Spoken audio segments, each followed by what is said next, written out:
টানটান উত্তেজনার ম্যাচে দক্ষিণ আফ্রিকার বিপক্ষে 4 রানের হারের পেছনে বাজে আম্পায়ারিংকে দায়ী করেছেন বাংলাদেশের ক্রিকেট ভক্তরা। শুধু তাই নয়, প্রত্যাশা অনুযায়ী পারফর্ম করতে না পারায় ভক্তরা চটেছেন বাংলাদেশের সবচেয়ে অভিজ্ঞ ক্রিকেটার সাকিব আল হাসানের উপর। দক্ষিণ আফ্রিকার বিপক্ষে এই হার কোনোভাবেই মেনে নিতে পারছেন না আবেগী ভক্তরা।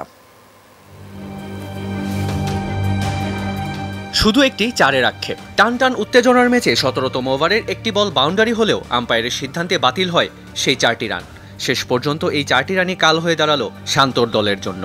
তাই তো বিশ্বমঞ্চে এমন বাজে আম্পায়ারিংয়ে চটেছেন বাংলাদেশের ভক্তরা। ম্যাচ শেষে তাওহিদ হৃদয় আঙুল তুলেছেন বাজে আম্পায়ারিংয়ের দিকেই। তাই তো ভক্তদের প্রশ্ন, শুধু বাংলাদেশের সাথেই কেন এমন হয়?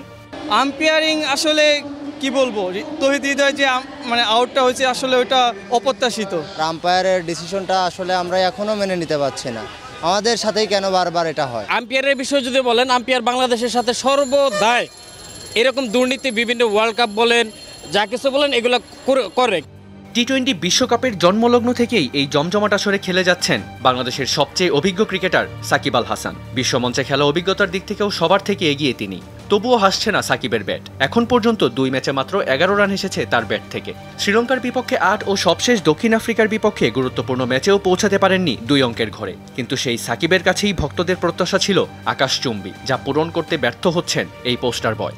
সাকিবের আউট আর শান্তর আউটটা কিন্তু আমাদের খেলাটার গতিটা কিছুটা কমায় নিছে। তাকে নিয়ে আমার আগেও কখনো কিছু বলার ছিল না, এখনো কিছু বলার নেই। তিনি বরাবরই আমাদের কাছে সে শোরুম আল হাসান হয়ে থাকবেন। সাকিব কি করলো ভাই এটা?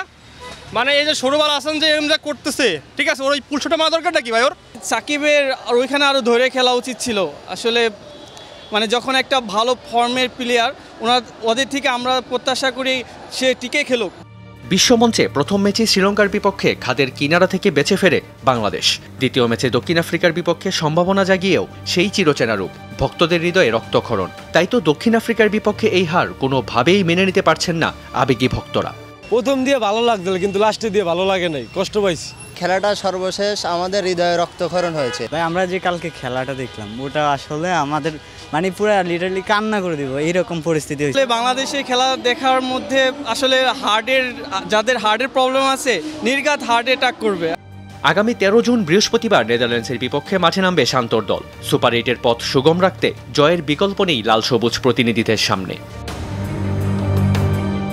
মেহেদি রিয়ান, যমুনা স্পোর্টস।